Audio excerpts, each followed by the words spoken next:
నమస్తే.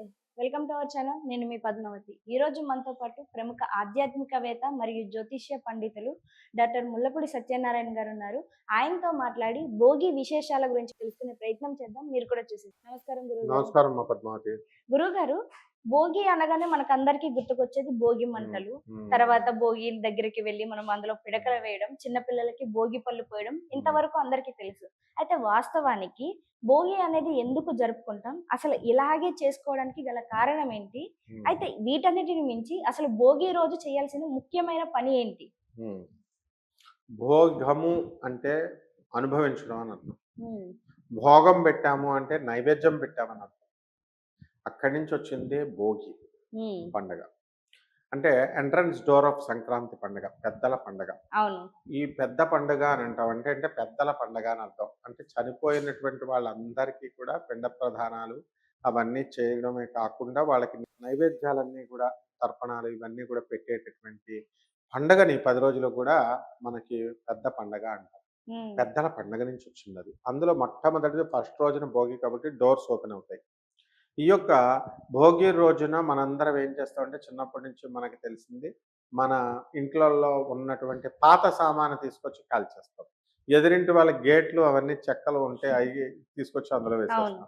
పెద్ద పెద్ద చెట్లు మన వీధిలో ఉంటే నరికి పడేసి పెద్ద పెద్ద దుంగల్ని వేసేసి కాల్చేస్తాం. ఇవన్నీ మన చిన్నప్పుడు పల్లెటూరుల్లో, సిటీస్‌లో అలా జరిగేది. ఇప్పుడు కల్చర్ మారింది కాబట్టి అంత పెద్ద పెద్ద దొంగలు ఎవడు కట్ చేయట్లేదు. మామూలుగా చేస్తున్నాం. ఈ పాత వస్తువులు ఎందుకు మనం పడేసేయాలంటే, పాత వస్తువుల్లో అలక్ష్మి ఉంటుంది. హ్మ్. దరిద్ర దేవత స్థానమే అక్కడుంటుంది. అందుకని ఏ సంవత్సరం చెత్త ఆ సంవత్సరం తీసేసి కొత్త థాట్స్ పెట్టుకోవాలి. దీంట్లో ఉన్నటువంటి ఫిలాసఫికల్ అర్థం ఏమిటంటే, చెత్త థాట్స్ మనసులో గత సంవత్సరంలో మనకి పెట్టుకొనుంటాం. డిప్రెషన్ అని ఇలాగ ఆ ఈర్ష్య, అసూయ, రాగ, ద్వేషాలు ఇవన్నీ కూడా తీసి కాల్చేయమని అర్థం. హ్మ్. అగ్నిహోత్రుడికి కాల్చేసేటటువంటి గొప్ప గుణం ఉంది. శుద్ధి చేసేటటువంటి గొప్ప గుణం ఉంది. కాబట్టి మనం ఎన్నో జన్మల నుంచి గత జన్మల్లో నుంచి మనం పుడుతూ వచ్చాం కాబట్టి, ఆ జన్మల్లో మనం చేసినటువంటి పాపాలు కానీ, ఈర్ష్య, అసూయ ఇలాంటి రాగద్వేషాలన్నిటిని కూడా మనం ఇక్కడే కాల్చేయకపోతే మళ్ళీ నెక్స్ట్ జన్మలో మనకు కష్టమవుతుంది. మళ్ళీ జన్మ ఎత్తాల్సొస్తుంది. అందువలన ఈ భోగి మహా పండుగ అనేటటువంటిది చేస్తాం. మొట్టమొదటిగా చెత్తంతా కాల్చేస్తాం. రెండవది ఏం చేస్తాము, సూర్యోదయానికంటే ముందే లేచి తలంటు స్నానం చేస్తాం. ఆ తలంటు స్నానం చేసేటప్పుడు కొన్ని నువ్వుల్ని, రేగి పళ్ళని మనము తమలపాకులో పెట్టుకొని దానిపైన కొంచెం నూనె రాసి తలకి దానిపై నుంచి ఈ స్నానం అనేటటువంటిది భోగి రోజున చేస్తాం. అవును. చేసిన తర్వాత అంటే జీలకర్ర, బెల్లం ఎలాగైతే మనం పెడతామో అలాగా ఎలక్ట్రిసిటీని ప్రొడ్యూస్ చేస్తుంది జీలకర్ర, బెల్లం. అందుకని పెళ్లిలో మనం జీలకర్ర, బెల్లం పెట్టగానే ఇక్కడ సహస్రార చక్రం ఉంటుంది. జస్ట్ ఒక్క నిమిషం అది యాక్టివేట్ అవుతుంది.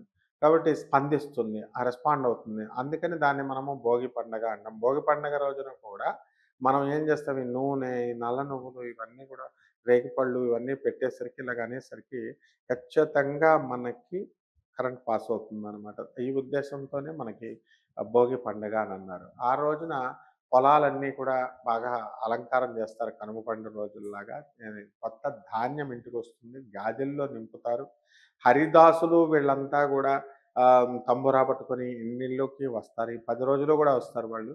వీళ్ళకి కుంచుడుకి తక్కువ కాకుండా బియ్యం మన గాదెల్లో నుంచి తీసి మన ఇంట్లో పెద్దలందరూ గూడా ఇస్తారు. అలాగే మన ఇంటికి చాకలి, తర్వాత మన ఇంటి మంగలి ఎవరైతే ఉన్నారో అటువంటి వాళ్ళకి కూడా కానుకలు ఈ సంక్రాంతి పండుగ రోజున ప్రతి రైతు కూడా ఇవ్వడం అనేటటువంటిది జరుగుతాయి.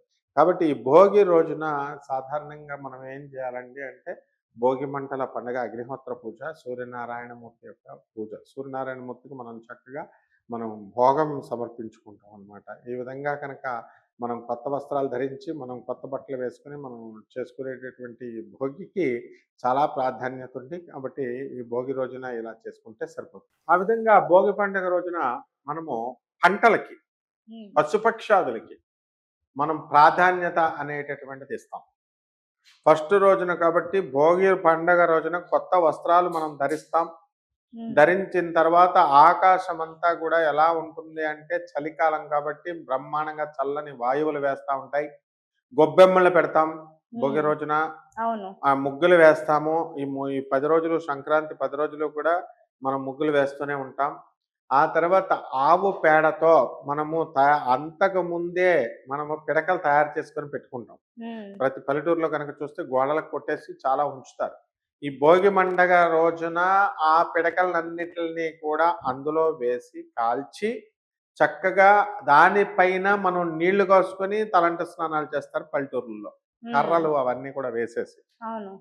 ఆ రకంగా మనము ఏం చేస్తామనంటే భోగి పండగ రోజున ఈ యొక్క భోగాలు, నైవేద్యాలు ఇవన్నీ కూడా తయారు చేయాలి కదా! హరిదాసులు వీళ్ళంతా అవును. పంటలు మనకి మొత్తము ధాన్యమంతా కూడా కోసేసి రోడ్ల పైన ఆరవేస్తారు ఆ రోజు. హ్మ్. ఇంతకుముందు ఆరవేసేస్తే అక్కడ దానిపై నుంచి ట్రాక్టర్లు, అక్కడ ఉన్నటువంటి కార్లు రోడ్డు పైనుంచి వెళ్ళి, ఆ బియ్యపు గింజలు మనకి కిందకి రాలితే అవన్నీ కూడా మూటల్లో ఎత్తుకొని, ఆ మూటల్ని తీసుకొని వాళ్ళు చక్కగా మనకి ఇళ్ళకి తీసుకొస్తారనమాట. తీసుకొచ్చి హ్మ్. మనం గాదెని దాచుకుంటాం ఇదివరకు స్టోరింగ్ ప్లేస్‌ని. ఆ గాదెల్లో దీని నిండా కూడా నింపుతారు. హ్మ్. ఆ తర్వాత ఈ యొక్క భోగి రోజున ఏమవుతుందంటే, మన ఇంటికి అప్పుడు పండగ ఇంటి చాకలని, ఇంటి మంగలని ఉంటారు. అలాగే చక్కగా మనల్ని నమ్ముకున్నటువంటి వాళ్ళు ఎవరైతే ఉన్నారో హరిదాసులు, వీళ్ళంతా కూడా అడుక్కునేవాళ్ళు, సోది చెప్పేటటువంటి వాళ్ళు, వాళ్ళు అందరూ వీళ్ళు వాళ్ళే అని లేదు. పేదవాళ్ళంతా కూడా ప్రతి పండగ రోజున కూడా పల్లెటూరులో రావడం జరుగుతుంది రైతుల హ్మ్. దగ్గరికి. వచ్చినప్పుడు వీళ్ళేం చేస్తారంటే, రైతు యొక్క గొప్పతనం అసలు ఎవరొచ్చినా సరే వాళ్ళకి లేదు అని చెప్పకుండా, వాళ్ళందరికీ కూడా చక్కగా ఈ యొక్క ధాన్యాలని వాళ్ళకి దానం జేస్తారు. ఒక హ్మ్. కొంచానికి తగ్గకుండా ధాన్యాన్ని పోస్తారు. కొంచెం, హ్మ్. 2 కొంచాలు, 3 కొంచాలు ఇలా. ఎవరైతే పెద్ద రైతులున్నారో ఒక బస్తా బియ్యం ఒక్కొక్కళ్ళకి ఒక్కొక్క బస్తా ఈ యొక్క ధాన్యం అనేటటువంటిది ఇదివరకు కాలంలో ఇచ్చేసేవారు. హ్మ్. గురువుగారు అయితే మీరు ఏదైతే కొత్త బట్టలు అన్నారో భోగి రోజున, హ్మ్. కొంతమంది అంటూ ఉంటారు. పెద్దలు కూడా చాలా సార్లు చెప్తారు. భోగి పండుగ రోజు కొత్త బట్టలు ధరించకూడదు. రెండోది ఆ రోజు నలుపు వస్త్రాలను అస్సలు ధరించకూడదు అని అంటారు. మరి ఇది వాస్తవం అంటారా? మీరేమో కొత్త బట్టలు హ్మ్. యేసుకుంటారని హ్మ్. అంటున్నారు. మరి పెద్దలేమో వేసుకోవద్దు అంటారు. ఎందుకని? కొత్త బట్టలు వేసుకోవచ్చు. హ్మ్. అంటే శుక్రుడు కొత్త బట్టలకు అధిపతి. అలాగే నల్ల బట్టలు ఎందుకు వేసుకోవద్దంటారా? శని అధిపతి అని భయపడతారు. హ్మ్. కానీ దాంతో ఏం సంబంధం లేదు. ఏ రంగు బట్టలైనా సరే మనం ధరించొచ్చు. కొత్త బట్టలు ఉన్నవాళ్ళు ధరించుకోవచ్చు. హ్మ్. ఆ పండగ 3 రోజులు కూడా 3, 4 డ్రెస్సులు అనేటటువంటివి కుట్టిచ్చేసి ఉంచుతారనమాట. హ్మ్. కాబట్టి ఈ యొక్క పండగ రోజున ఆహ్, ఆకాశమంతా గూడా ఎలా అవుతుంది అంటే, మంచిగా వాతావరణం చల్లగా ఉండడం వల్ల పిట్టలవన్నీ గూడా ఈ తెల్లవారుజామునే మనం లేస్తాం కాబట్టి, ఇవన్నీ కూడా పిట్టలు తినడానికి వచ్చేసి మన ధాన్యాన్ని తింటూ ఉంటాయి. అసలు అందమైనటువంటి ఆ ప్రకృతి మిగతా చెట్లతో పులకించిపోతుంది. అంత పా బంతి తోట, ఈ పూల తోటలన్నీ గూడా ఉంటాయి. అన్నీ అంత బంగారపు వర్ణంతో మెరిసిపోతా ఉంటదనమాట అవును. వాతావరణం. ఆ తర్వాత ఖచ్చితంగా ఈ కొత్త బట్టల్ని వేసుకొని పల్లెటూరులో మనం ఈ వంటల్ని, అరిసెల్ని ఇలా పిండి వంటలనన్నిటిని గూడా ఆ రోజు ముందు రోజున తయారు చేస్తారు.